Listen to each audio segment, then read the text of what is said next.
students, how are you? I hope that you are fine. Today we will start a new topic under the topic trigonometry, domain and range.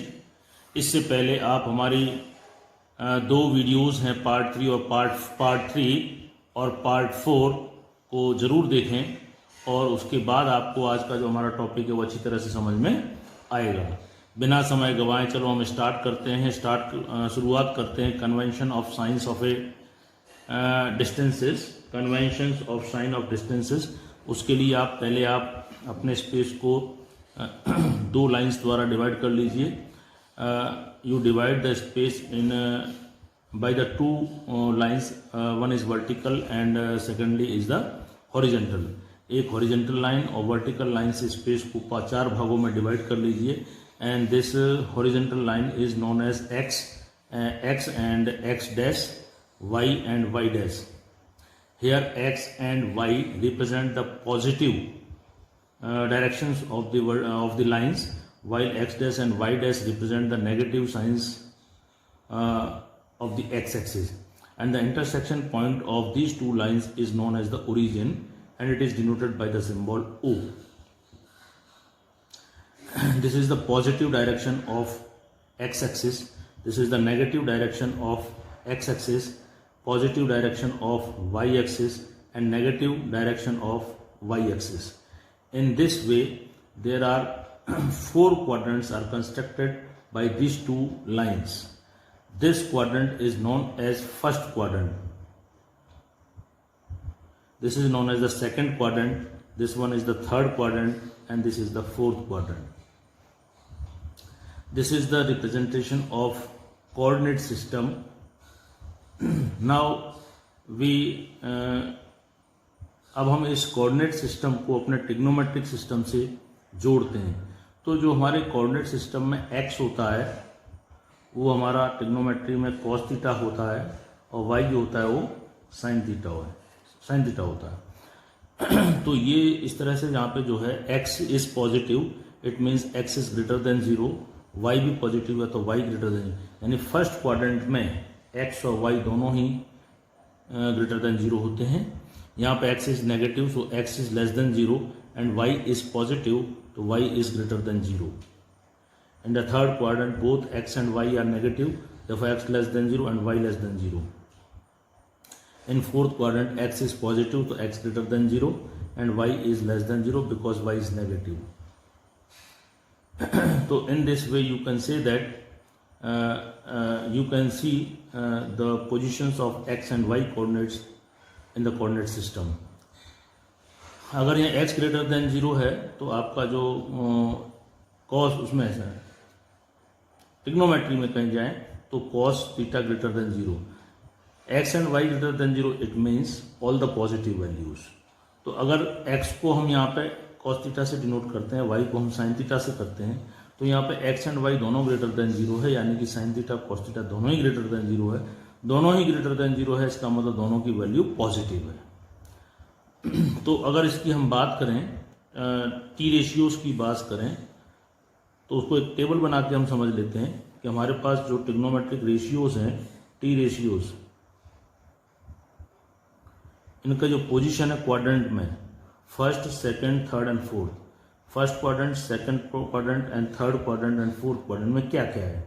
देखिए पहले हम sign की बात करते हैं, function sine की, तो साइन, दूसरा करते हैं कॉस, तीसरा है tan, sec, cosec and cot. There are 6 trigonometric ratios defined under the trigonometry. Now as we see clearly that x and y greater than 0 means sin and cos both are greater than 0, therefore they are positive. Sin and cos both are positive in first quadrant, but we know that the formula of tan, that is sin upon cos, so plus upon plus that is also plus, and the formula of sec, sec का क्या होता है हमारा 1 upon cos, तो 1 upon cos यानी 1 upon plus that is plus, cosec क्या होता है 1 अपॉन साइन वो भी प्लस, कॉट भी प्लस, यानी कि फर्स्ट क्वाड्रेंट में हमारे सारे ट्रिग्नोमेट्रिक रेशियोज पॉजिटिव होते हैं। दूसरे क्वाड्रेंट की बात करें तो यहाँ पे x लेस देन, x का मतलब कॉस, एक्स का मतलब क्या होता है कॉस, कॉस नेगेटिव है और साइन पॉजिटिव है। जब एक पॉजिटिव नेगेटिव तो टेन होता है साइन अपॉन कॉस यानी कि plus upon minus that is minus, और कॉसेक होता है आपका 1 अपॉन कॉस, यानी कोस का रेसिप्रोकल करिए 1 upon minus that is minus, cosec होता है 1 अपॉन साइन यानी कि प्लस, और कॉट होता है आपका कॉस अपॉन साइन यानी कि माइनस।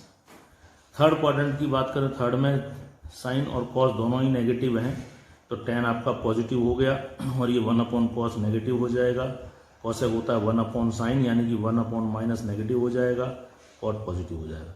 बात करें फोर्थ क्वाड्रेंट की, फोर्थ में क्या है देखिए, x ग्रेटर देन 0 है, x का मतलब कॉस थीटा क्या है ग्रेटर देन 0, कॉस पॉजिटिव है, और y साइन जो है वो लेस देन 0 नेगेटिव है, आप नेगेटिव लगाएं तो टेन भी नेगेटिव हो जाएगा। कॉसेक क्या होता है 1 अपॉन कॉस यानी कि 1 upon plus that is plus, cosec यानी कि 1 अपॉन साइन माइनस, और कॉट जो है कॉस अपॉन साइन यानी plus upon minus that is minus. In this way you can see that this is the representation of science of and trigonometric ratios. In shortly इनको याद करने के लिए एक ट्रिक है ASTC। A represent the first quadrant, S represent the second quadrant, T represent the third quadrant, and this is the fourth quadrant. A represents the all positive. A means all positive. All positive means all ratios means 6 ratios are positive in first quadrant. देखिए है ये S second quadrant की बात हो रही है। S means sign, और sine का उल्टा होता है कॉसेक। साइन और कॉसेक ये दोनों पॉजिटिव होंगे, इसका मतलब है साइन एंड कॉसेक पॉजिटिव। तो देखिए सेकंड क्वाड्रेंट में साइन पॉजिटिव है और कॉसेक पॉजिटिव है। थर्ड जो है 10, T फॉर 10, 10 और 10 का उल्टा यानी कि cot, 10 and cot are positive है। और लास्ट में जो है फोर्थ यानी C means cos and cos का उल्टा सेक, तो cos is positive and sec is positive, and all other trigonometric ratios are negative. This is the formula ASTC is for to denote the positive signs of and trigonometric ratios in different 4 quadrants. तो बच्चों आपको ये जो science के बारे में अच्छी तरह समझ में आ गया होगा। अब बात करते हैं हम रेंज एंड डोमेन की, domain and range, domain and range of and trigonometric ratios. देखिए हम बात करते हैं एक यूनिट सर्कल की। पिछली वीडियो में मैंने बताया था कि यूनिट सर्कल क्या होता है। Unit circle is a circle of radius 1, x dash y dash. Unit circle is a circle having radius 1 and the intersection of this 2 axis is known as the centre of this circle, and this one is the radius of a circle. अगर trigonometry इस coordinate system की बात करें तो अगर इसको हम यहाँ 1 डिनोट करते हैं एंड दिस इज -1 क्यों -1 क्यों? क्योंकि इसका जो सर्कल का जो रेडियस है वो 1 सेंटीमीटर है, तो यहाँ से यहाँ तक की दूरी 1 है, ये भी 1 है, ये भी 1 है, ये भी 1 है, क्योंकि रेडियस है, तो ये 1 और -1 हो गया। Now this is known as the unit circle in the trigonometry. अब बात करते हैं हम डोमेन और रेंज की। देखिए इस यूनिट सर्कल में, in the unit circle it is clear that x and y lies between -1 and 1। जो x y की वैल्यू है, इस पे x की वैल्यू कहाँ से 1 से है, 1 तक है, इधर -1 तक है, और y की बात करें तो ये भी आपका 1 है और ये जो है -1 है। यानी यूनिट सर्कल के अंदर x और y की जो वैल्यूज हैं वो -1 से 1 के बीच ही हैं। तो ये तो हो गई आपकी रेंज, क्योंकि हम x को cos थीटा से डिनोट करते हैं, y को sin थीटा से डिनोट करते हैं, और x और y की वैल्यूज इस यूनिट सर्कल में -1 से 1 के बीच होती है। तो रेंज क्या निकल के आई? रेंज ऑफ साइन क्या निकल के आई? -1 to 1। रेंज ऑफ कॉस क्या निकल के आई? -1 to 1। और डोमेन जो है, डोमेन का मतलब होता है जिस पर आपकी जो साइन की वैल्यूज हैं डिफाइन होती हैं।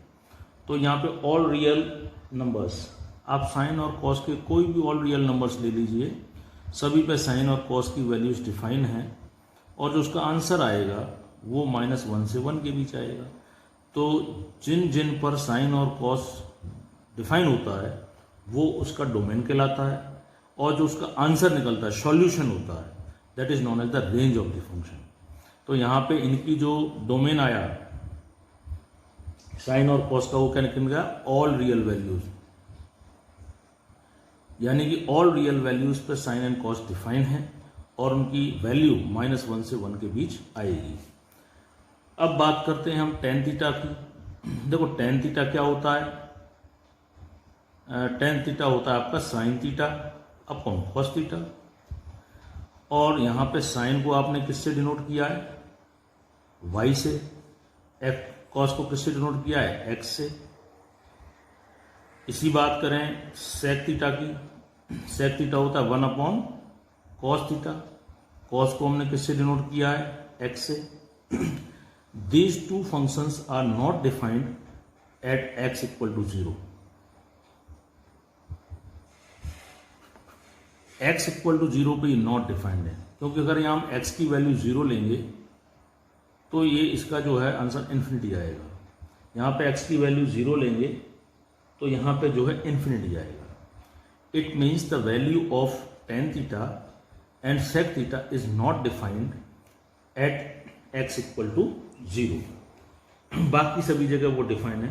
तो इसका डोमेन क्या निकल गया है इन दोनों का, कि all real values accept 2n+1 π/2। क्योंकि जब मान लो ये यहाँ से आपका जो y एक्सिस है, ये रिवॉल्विंग लाइन जो है, जब ये y को कोई, जैसे ये आपकी रिवॉल्विंग लाइन है ओपी कह देते हैं, जब ये रिवॉल्व करते करते यहाँ पे आएगी, तो जब ये y से कोइंसाइड हो जाएगी तो यहाँ पे 90 डिग्री कोण बनाएगी। तो 90 डिग्री कोण बनाएगी जहाँ पे, तो वहाँ पे 10 की वैल्यू इन्फिनिटी आएगी, x अनडिफाइंड हो जाएगा।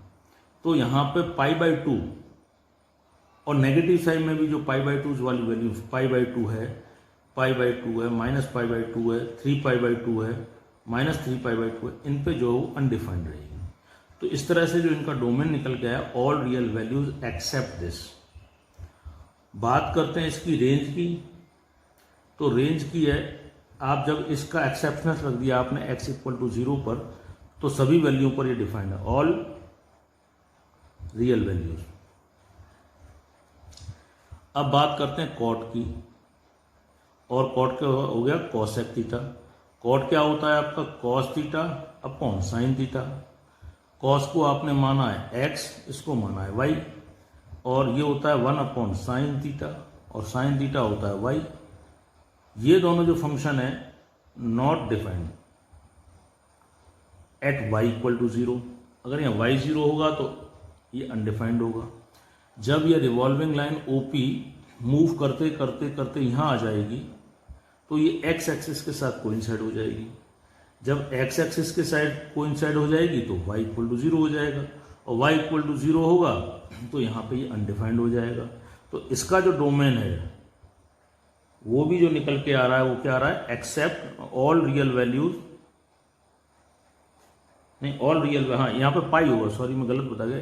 जब ये आपकी x एक्सिस से कोइंसाइड हो जाएगी तो यहाँ पे पाई होगा, तो ये पाई और 2π, यहाँ पे इसकी वैल्यूज नहीं निकलेंगी। तो all real values except n π को छोड़कर बाकी सब पे इसकी वैल्यू निकलेगी। तो ये इसका एक्सेप्शनल है, तो ये डोमेन हो गया। और रेंज क्या हो जाएगी, जो वैल्यूज निकलती हैं, तो ऑल रियल वैल्यूज, सभी वैल्यूज पे इसका आंसर आएगा।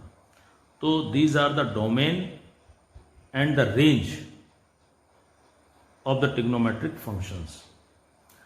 अगर इसको हम समराइज करें, अगर इसको हम एक टेबल में समराइज करें, तो देखिए अगर हम इसको एक टेबल बना लें तो ये तो हो गया टी रेशियो, ये तो हो गया आपका टी रेशियो एक कॉलम, और यहाँ पे हम कर लें डोमेन, और यहाँ पे हम कर लें रेंज की बात। तो पहला था आपका साइन फंक्शन, तो साइन में डोमेन क्या है आपका, all real values, all real values. Range क्या है कि -1 से 1। कॉस की बात करें, all real values -1 to 1। Ten की बात करें, all real values accept 2n + 1 π/2। और रेंज की बात करें, ऑल रियल, और 10 सेक का भी यही होगा। कॉट में ऑल वैल्यूज एक्सेप्ट n π, और रेंज है ऑल रियल वैल्यूज। कॉट के बाद आती है कॉसेक, यही सेम रहेगा। तो इस तरह से आप इनको समराइज कर सकते हैं कि इसकी क्या रेंज है, और डोमेन और रेंज को इस तरह से आप समराइज कर सकते हैं। देखिए, इससे संबंधित एक हम एग्जांपल लेते हैं। If cos alpha equal to 5/13 and alpha lies in the fourth quadrant, and alpha lies in fourth quadrant, then find 2 - 3 cot alpha upon 4 - 9 √ sec square alpha -1। इसकी आपको वैल्यू निकालनी है, sec स्क्वायर अल्फा -1। तो दिए cos alpha and alpha lies in the fourth quadrant. Solution क्या है, cos alpha equal to 5/13। अगर हम इसको फिगर से बनाएं, तो अगर इसको अल्फा कहें and B is at right angle, तो कॉस का फॉर्मूला क्या होता है, base upon hypotenuse. Base equal to 5, this is 5, and hypotenuse is equal to 13। By using the Pythagoras rule, A B is equal to √AC² - BC², that is √13 का square -5 का square, that is √169 - 25 √144, and that is ±12, ±12. So the value of AB we are getting ±12. Now as the alpha lies, now आपको उसके लिए क्या क्या चाहिए, इसमें cot alpha क्या होता है, बेस अपॉन परपेंडिकुलर। अब बेस क्या है यहाँ पर 5, और परपेंडिकुलर क्या है +-12। अब क्योंकि अल्फा फोर्थ क्वाड्रेंट में, ASTC फोर्थ में कॉस, और कॉस का उल्टा यानी कि सेक पॉजिटिव होता है, कॉट कैसा होता है, नेगेटिव। तो आप नेगेटिव लेंगे -12, because cot alpha is negative in the fourth quadrant. Similarly you take sec alpha क्या होता है 1 upon cos alpha, 1 upon cos alpha, और कॉस अल्फा की आपके पास वैल्यू 5/13। इस मीन्स 13/5। अब यहाँ क्वाड्रेंट भी देख लीजिए, cos alpha fourth quadrant, ASTC fourth में कॉस कैसा है, पॉजिटिव है, तो आप यहाँ पॉजिटिव लेंगे, तो ये पॉजिटिव आ गया। इस तरह से आपने कॉट अल्फा और टेन अल्फा की कॉट अल्फा और सेक अल्फा की वैल्यू निकाल ली। अब आप इसमें रख दीजिए, तो देखिए इसमें रखेंगे तो क्या आपके पास आ जाएगा, आपके पास है 2 - 3 cot alpha upon 4 - 9 √ sec square alpha -1। Now you put the value of this cot alpha and this, तो 2 - 3, now what is the value of cot alpha, that is -5/12, 4 - 9 √ sec square, what is the value of sec square, that is 13/5 whole square -1। तो आप इसको अच्छी तरह से solve कर दें। On the at last in the simplification आप इसको सॉल्व कर लें तो -65/352 आ जाएगा। अगर इसको आप सॉल्व कर लेंगे तो you get -65/352। in this way you get the solution of this question। एक क्वेश्चन और ले लेते हैं। now take an another question to clear the concept। if theta lies in the second quadrant and tan theta equal to this, then find the value of this। the second question is very similar to the question number 1, except in place of cos alpha here it is given as tan theta। आप question को एक बार फिर से पढ़िए। If theta lies in the second quadrant and tan theta equal to दिस, tan theta equal to -5/12। now what value of tan theta equal to -5/12, you square on both the sides, then we get tan square theta equal to 25/144। now we know that tan square theta that is equal to nothing but sec square theta minus 1, sorry square नहीं आएगा, sec square theta minus 1 that is 25/144। sec square theta की इस 1 को उधर ले जाइए, that is 25/144 plus 1। sec square theta is equal to solve कर लेंगे तो 144, इसका एलसीएम ले लीजिए तो 25 plus 144, 144 plus 25 that is 169/144। sec theta की बात करें तो इसका अंडर रूट आ जाएगा 169/144 that is equal to ±13/12। now this is the value of sec theta। sec जो होता है वो cos का उल्टा होता है, तो cos theta is equal to +-12/13। अब देखिए यहाँ पे theta lies in the second quadrant. Second में क्या ASTC, सेकेंड में साइन और साइन का उल्टा यानी कि कोसेक पॉजिटिव होता है, बाकी सब नेगेटिव होते हैं। तो यहाँ पे आप cos थीटा की वैल्यू -12/13 लेंगे। रीजन क्या देंगे, theta lies in second quadrant. In this way, you get the value of cos theta as -12/13। आपको sin theta और चाहिए। sin theta का फॉर्मूला क्या होता है, sin theta is nothing but √1 minus cos square theta, that is 1 minus इसका square कर लेंगे तो 144/169। अगर LCM ले लेंगे तो 169 minus 144/169 and 169 minus 14 that is 25, और उसका स्क्वायर रूट निकालेंगे तो +-5/13। क्योंकि थीटा सेकेंड क्वाड्रेंट में है, theta lies in the second quadrant, और सेकेंड में S for sine, sine positive होता है, तो आप यहाँ पे जो है साइन की वैल्यू है वो प्लस लेंगे। इस तरह से आप साइन और कॉस की वैल्यू निकाल लेंगे। Now put these values in 2 cos theta upon 1 minus sin theta। Now what is the value of cos theta? Cos theta that is -12/13। 1 minus sin theta that is 5/13। Solve कर लेंगे -24, 13 से 13 sorry अभी नहीं 13 देखें, -24/13। यहाँ LCM ले लीजिए, 13 minus 5 that is 8/13। 13 से 13 कैंसिल हो जाएगा, -12/8, 8 से काट लीजिए, 8 3 जा 24 -3। इसका जो सॉल्यूशन आया वो आपका -3 निकल के आया। तो इस तरीके से आप इस क्वेश्चन को भी सॉल्व कर सकते हैं। ठीक है, तो प्यारे बच्चों, आज का टॉपिक आपको बहुत ही एनर्जेटिक लगा होगा, इंफॉर्मेटिव लगा होगा, निश्चित ही आपके उपयोगी है।